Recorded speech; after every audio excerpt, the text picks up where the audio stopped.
Hello guys, and welcome to this wonderful amazing video where we'll talk about the cutoff mark for medicine and surgery. Say you want to study medicine and surgery in a university in Nigeria, okay, what should you be aiming for? What are the cutoff mark? What would my school expect me to score in terms of what?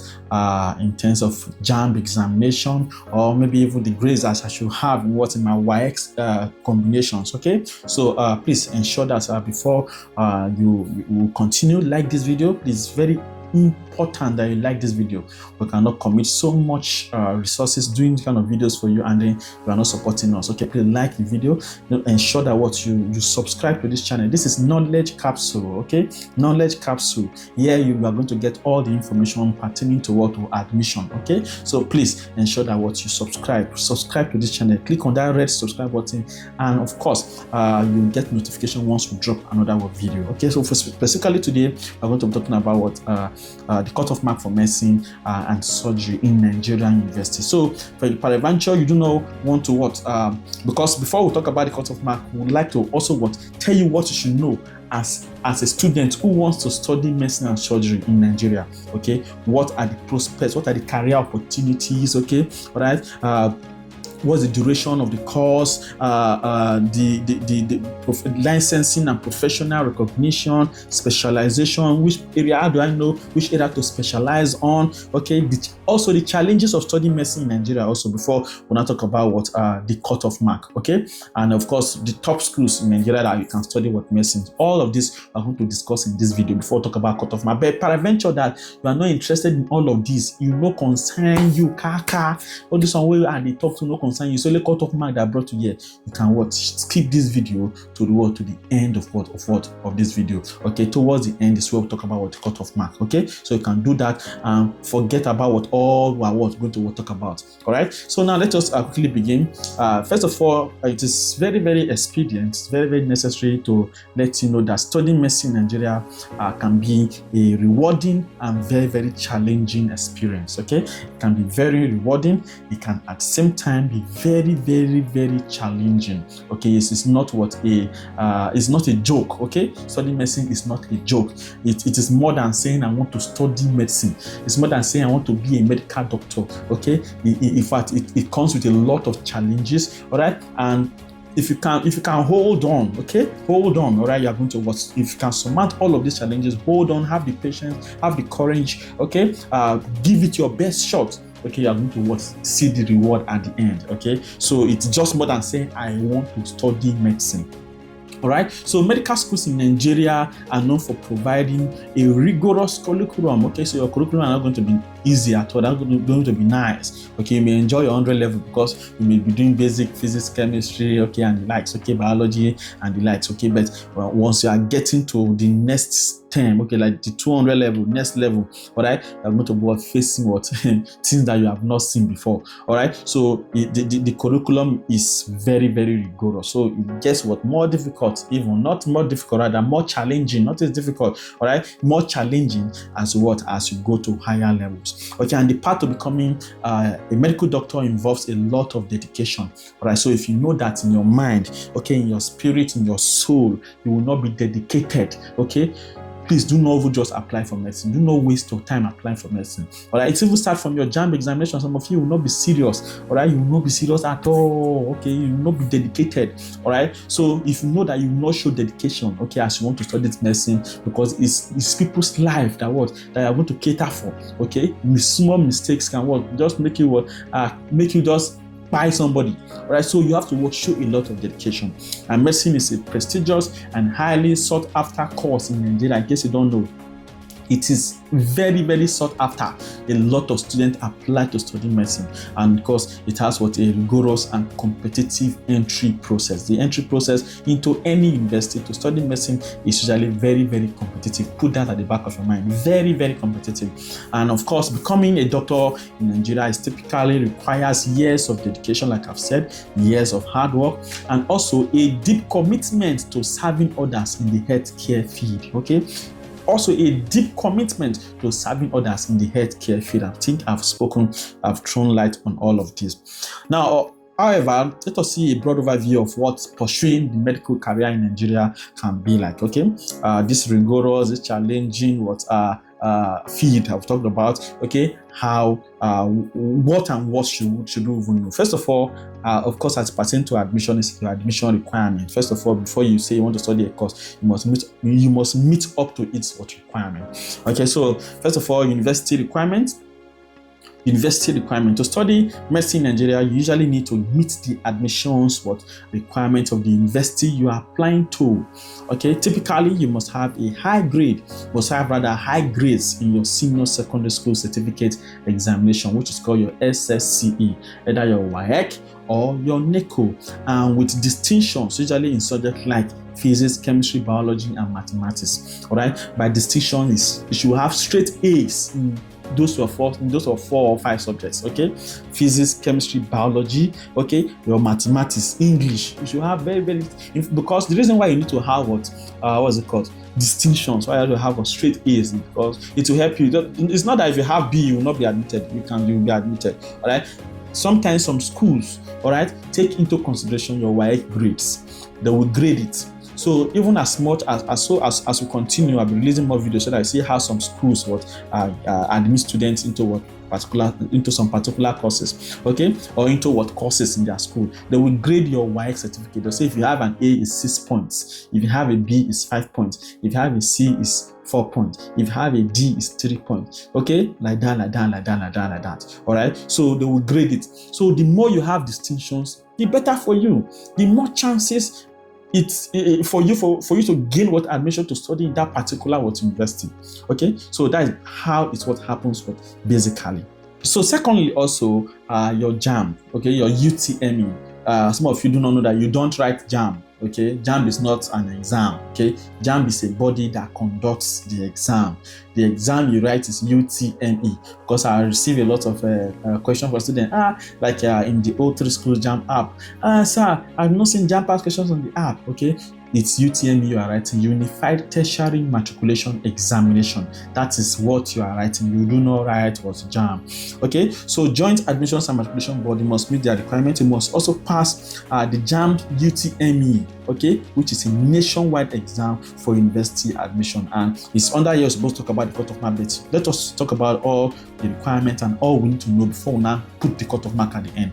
Now, post-UTME screening also, after qualifying through JAMB, all right, some schools also want to further test you to see if you really, because before, the reason why post-UTME actually came into existence was because of the rate of malpractice, the high rate of malpractice, okay, that was happening. Okay, a lot of, in fact, when JAMB was paper and pencil, the malpractice level was very, very high. And even up to now, people are still being deceived that there's malpractice when it is now CBT. It's a lie. The only malpractice that can happen, like I usually tell all my students, is the person entering hall for you. So the person say, pay so and so money for JAMB Expo, okay? You tell him, no, I'm looking for somebody that will enter into the hall for me. Not that I'm telling you that you should go and partake in it. Okay, I'm looking for somebody that will enter into the hall for me. And therefore, when you tell him that kind of thing, you will just listen to his response. Okay, nobody want enter problem if they catch you.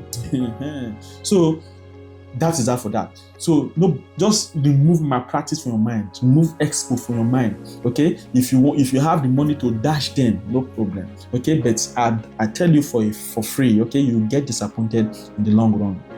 All right. So post-UTME screening was brought into existence because of malpractice then. Okay, but now that JAMB has gone fully CBT, okay, it's not all schools will conduct post-UTME any longer. Okay, not all schools conduct post-UTME any longer, but before now, almost all schools do. All right. So also I'll do a video, okay, on what's it called, on schools that conduct post-UTME, so that you know that after JAMB there's another exam you write before you enter school, depending on the school that you chose. Okay, so post-UTME screening. After qualifying through JAMB, most schools conduct a post-UTME screening, which may include an interview or written test. All right. So now, of course, you should know that medical schools are very, very competitive. So the scores for medicine are always very, very high. All right, so you should aim very, very high. Aim very high if you want to study medicine. Now, what is the duration of the medical course? Okay, the basic medicine degree, Okay, so the typical length of the medical program in Nigeria is 6 years. So if you want to study medicine, you know that you want to dedicate your first 6 years in university to studying what? That is what the basic one. Okay, the basic medical degree. Okay, medicine degree. I'm going to spend 6 years in the university. So pray also that there's no ASU strike or BASU strike or nationwide strike or student protest that may elongate your stay in the university. Okay, so for as many of you that want to study medicine, I pray that in your time you will not experience any of such nonsense in Jesus' name. Okay, please just type amen in the comment section. Let me know that people who watch this, okay, it's very, very necessary. All right, so now also this includes both theoretical and clinical practice. All right, for basic medicine degree, which is 6 years, it involves what? 2 phases: the preclinical phase and also the clinical phase. The preclinical phase, okay, is the first 3 years. The preclinical phase is the first 3 years. Okay, this phase covers basic sciences like anatomy. You're going to be doing anatomy, you're going to be doing physiology, you're doing biochemistry, okay, and other fundamental medical courses. Okay, so this is the preclinical phase. Okay, the first 3 years, 1 to 3. All right, so now we also have the clinical phase. This clinical phase is from years 4 to 6. From year 4 to 6. All right, and in these years, you begin practical training in hospitals and clinics. Okay, so you are getting your hand into what? Practicing medicine now. That first 3 years, you are not going to hospitals. All right, but from 4 to 6, you are going to hospitals. You are getting your hands dirty. Okay, getting your hands in the job. All right, feeling how it works as a doctor. Okay, and of course, putting your sights, okay, your aim, your dedication, all right, into what it will look like, okay, when you become a medical doctor. All right, so now in hospitals and clinics, rotating through different specialties like surgery. Okay, you may put it in surgery. Sometimes you go to pediatrics, take it to obstetrics and also internal medicine. All right, so that is the clinical phase. So we have the preclinical phase from the 1st to the 3rd year. Then we have the clinical phase from the 4th to the 6th year. Now there's also a compulsory internship. All right, compulsory internship. After completing the 6 years, you need to undergo a 1-year internship in a government recognized hospital. Okay, after completing this 6 years, all right, you need to undergo 1-year internship in a government recognized hospital. All right, this is a hands-on training period where you practice in various medical departments under supervision. You'll be under strict supervision. Okay, all right. So after that 6 years, we do 1 year compulsory internship for 1 year. All right, in a government recognized hospital, and then at the end of your internship, you are expected to be fully equipped to practice medicine. Congratulations. All right, but that's not the end. Also, there's also a licensing and professional recognition that you have to receive, okay, before you can practice. Okay, so after the internship, you take the Medical and Dental Council of Nigeria exam. It's called MDCN, Medical and Dental Council of Nigeria exam. Medical and Dental Council of Nigeria exam, MDCN. And upon successful completion of this exam, you are given a medical license. This what licenses you as a doctor, allowing you to practice as a doctor anywhere within the auspices of this country, Nigeria. Okay, so this license must be renewed periodically through continuing education. Now, also specialization. All right, so there are so many aspects of medicine. Okay, so you can specialize in one of them. All right, so after becoming a doctor, if you wish to specialize in a particular field, like let's say surgery, or is it pediatrics, or is it psychiatry, okay, you can pursue postgraduate training. Now pursue another training called postgraduate training. I've heard of PGD before, okay, or residency programs, okay, and of course these programs typically takes additional years depending on the specialty you want to focus on. All right, now what are the challenges of studying medicine in Nigeria? All right, number one is the high competition. Okay, medicine is highly competitive. It's highly competitive, all right? But of course, if you are dedicated and you are focused and you are showing what consistency in your study to get what you want, it will not be difficult for you, okay? So admission into medical schools in Nigeria is highly competitive due to limited spots, okay? The spots are limited, all right? Just like you see now when we talk about the cutoff mark, I gave you what I've talked about this a lot, okay? And the prestige associated with the course, okay? So many people want to be called papa doctor, mama doctor. So my pikin go study medicine, he go be doctor, and you also want to be called a doctor, right? So the prestige will never die. It will never die, right? So it's an honor to be called a doctor, right? So also funding and resources, because first of all it takes the first 6 years, also your internship 1 year, professional exam, you're going to work spending a lot, okay? All right, so funding and resources. Some medical schools in Nigeria face challenges related to funding, facilities, and sometimes access to up-to-date medical technology. However, this varies by school. Okay, also strikes. Okay, like I've told you, like the ASU strike, BASU strike, BLASU strike, nationwide strike, student protests. Okay, all of this can further elongate your study in the university. And the academic and healthcare system strikes also, all right, are not uncommon, and this can affect the academic schedule, lengthening the duration of the program. Also, workload and stress. The workload is often very heavy, okay? Often very heavy. Like I told you, it's rigorous, okay? Rigorous curriculum. And medical students face immense pressure, but it's all part of the training to become a doctor. Now, opportunities after graduation. So there's so many opportunities likewise. So as a medical graduate, you can work in various healthcare settings, okay? Like government hospitals are there, all right? Private hospitals are also there, and they are very, very common. They are almost everywhere right now.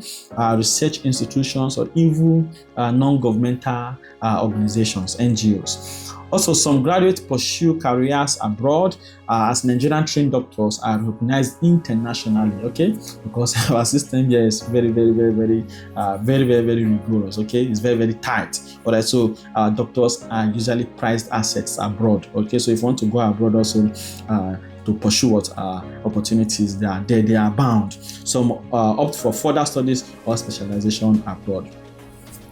Now, some top medical schools you can study in Nigeria, all right? First of all, I am an alumni of the University of Benin, okay? So if you feel University of Benin to study medicine, say hi in the comment section. I will recognize you specially. So UNIBEN is amongst one of the best schools to study medicine, okay? But aside that, okay, I don't want to be biased. We have University of Ibadan, also UI, very, very good, okay? We have University of Lagos, very, very, very good to study medicine. Also, these are the top ones, okay? Also, we have Obafemi Awolowo University, OAU. We have Ahmadu Bello University, ABU, Zaria. We have the University of Nigeria, Nsukka.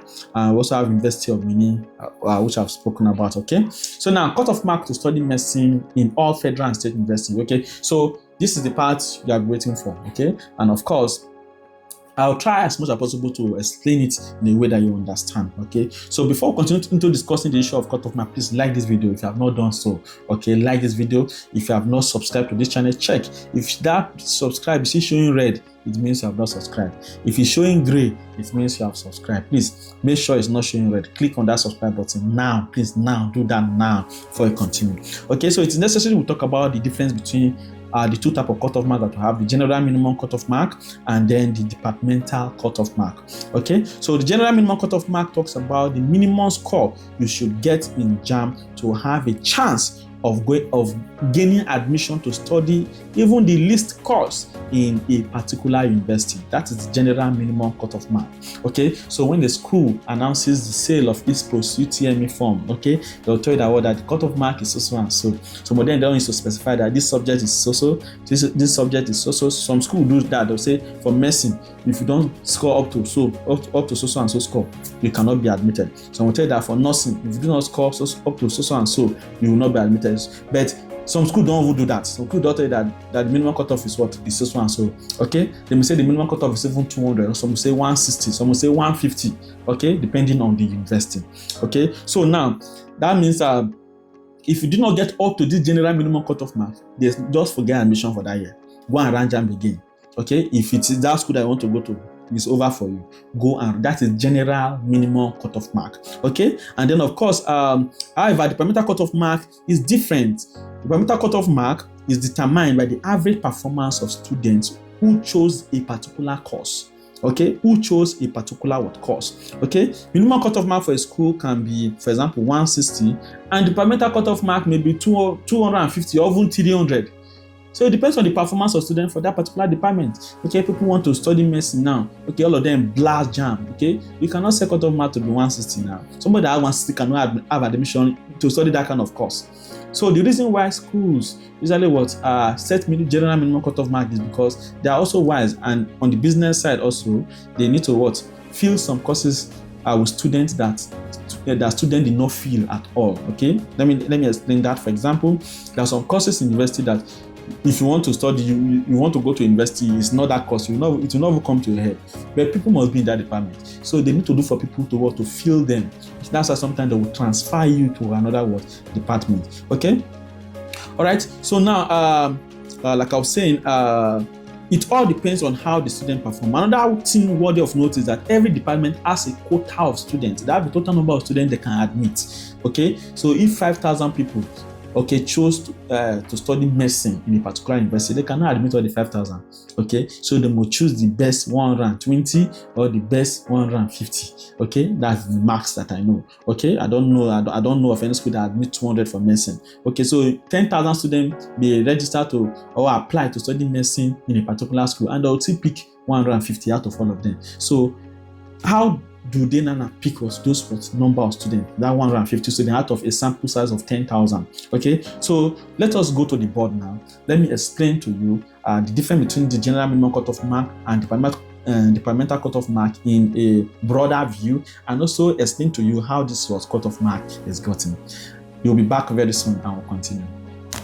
Now, for example, if the total number of students that applied to study medicine and surgery in a very popular school like the University of Lagos, UNILAG, is, for example, 5,000 students, okay? So we are using the sample size of 5,000 students that registered to study medicine in a particular year in the University of Lagos, okay? So now, and the school has an admission quota.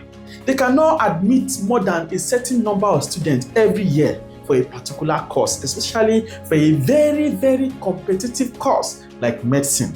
All right. So now let us say that, for example, that the total number of students that they can admit to study medicine for a particular year is, for example, 150. Okay. I do not think it's more than that. Okay, but let us just say 150. Okay. So now, for example, if 150 students are to be admitted to study medicine in UNILAG, out of the 5,000 students that registered to study or applied to study medicine, how will the school now pick these 150 students? Now, let us say, for example, the minimum, I talked about two types of cutoff mark. I talked about the general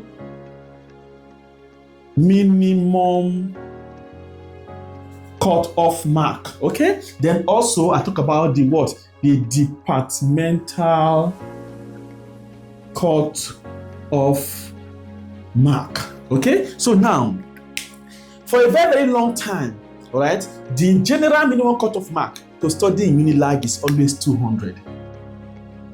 200. This means that if you do not score up to 200 for UNILAG, okay, you will not get admission for that year, no matter what you do. If you know the VC or know the assistant director of inspector general of VCs, okay, they no go give you admission.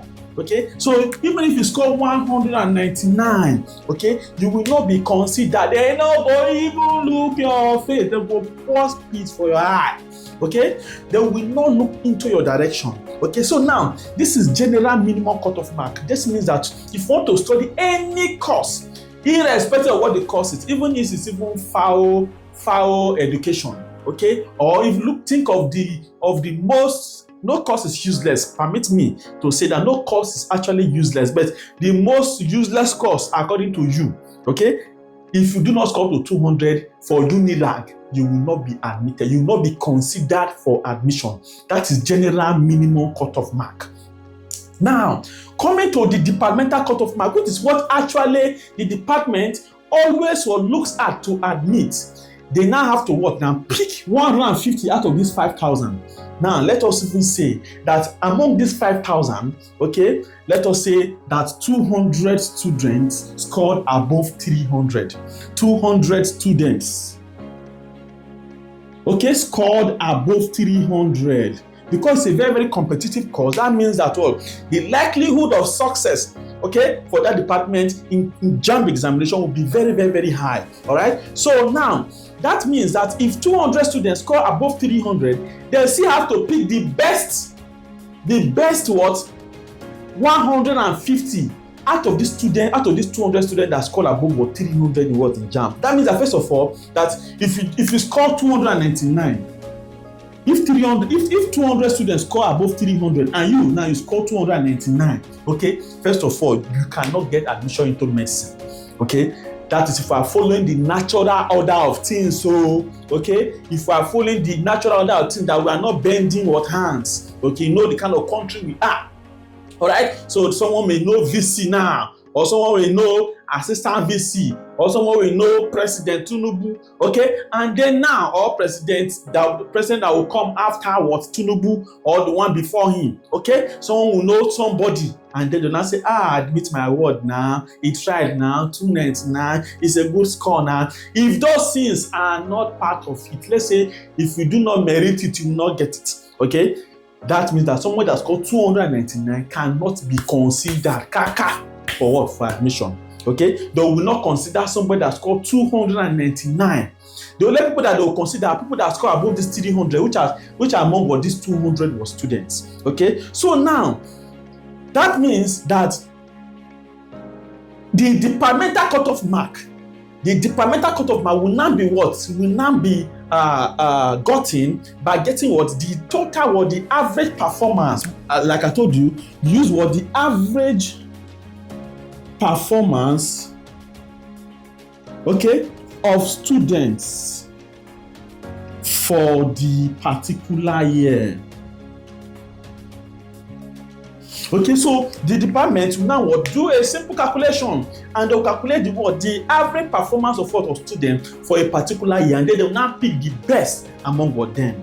This is why we always tell you that if you want to study a competitive course like medicine, okay, which is highly competitive, all right, you have to ensure that your target should not be 200, because somebody will tell me that UNILAG cutoff is 200. I want to score 200 and above in JAMB. What do you want to study? Medicine for above 200. You just want to score above 200. Your target is above 200, not even above 300. That means you are not even prepared for admission. All right. So there was a time I posted that cutoff mark for a particular course is so and so. Somebody came to the comment section and told me, he said, I scored so and so mark. I was more than this cutoff mark. I was not given the admission. So it's very, very possible that you will score very high. You will not still get it because there are so many students who have scored much, much more than you. All right. So it is not the departmental cutoff mark that they will use, not the general minimum cutoff mark. Okay, not the general minimum cutoff mark. And the thing is, schools are very, very wise. There are some courses that students will know naturally apply to. Okay, maybe because they feel that the course does not have so much prospect. Okay, so some students will not apply to them. But all those courses need to be filled with students, so they will not transfer you. Okay, that's why you see that if you check your e-facility, your JAMB profile, you see that you have been transferred to another course. Okay, either a similar one or the one that's not related at all. Okay, it may be related in terms of subject combination, but it may not be related in terms of what you wanted to study. Okay, so that is usually what happens. So it is the departmental cutoff mark that ultimately decides whether you get admission to study that medicine in that school that you feel. We are just using UNILAG as an example. Okay, so please let us now go back to to talk about the remaining part of this wonderful and amazing video. Please do not forget to like, do not forget to subscribe. It is very, very, very bad. I do not like, do not subscribe, you are not sharing. All right, it is very, very bad. You are not encouraging or drop comment. Also ask your questions in the comment section.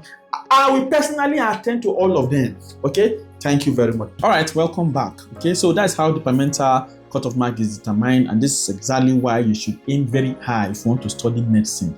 If medicine and surgery is your dream course, you need to aim very, very, very high. Okay, very, very high, so that you, in fact, you will not leave any room for people, for any school to deny you admission. Okay, I've seen someone that scored 344 before and was not given admission. All right, for medicine, yes.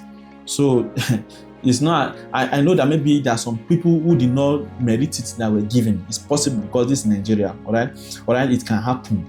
It can happen. If anybody thinks a like person come and argue with me, it can happen. Okay, that some wouldn't may happen. All right, but there's a score that you will get, all right, that nobody can deny you with admission. So just aim for the very, very, very highest score, all right, and of course be diligent, be focused, be dedicated, give it your best shot. Okay. Okay, so for a standard, it's score of 300. Okay, so if someone has asked you cut off mark for medicine, just aim for 300 and above. Okay, aim for 300 and above for a standard. The score of 300 and above will guarantee your admission or increase the probability of getting the course easily. All right, if you do not score to 300 for some schools, just forget it. Forget admission that year. All right, and also, you know, some schools do Post-UTME. All right, so if you perform very well in your Post-UTME, it can help balance up what your frailty in your JAMB. Okay, so please ensure you give your what's it called, your JAMB the best shot. Give your Post-UTME exam the best shot also. All right, so here we have it, the cutoff mark for medicine and surgery. We will speak about nursing in the next video, and if there's any course you want us to speak about also, we will also speak about it. Thank you for joining. I remain Master T, the commander of the army. All right, please make sure you like the video, make sure you subscribe, make sure you share, and may the Lord bless you, keep you, cause his face to shine upon you, and be gracious unto you. See you in the next video.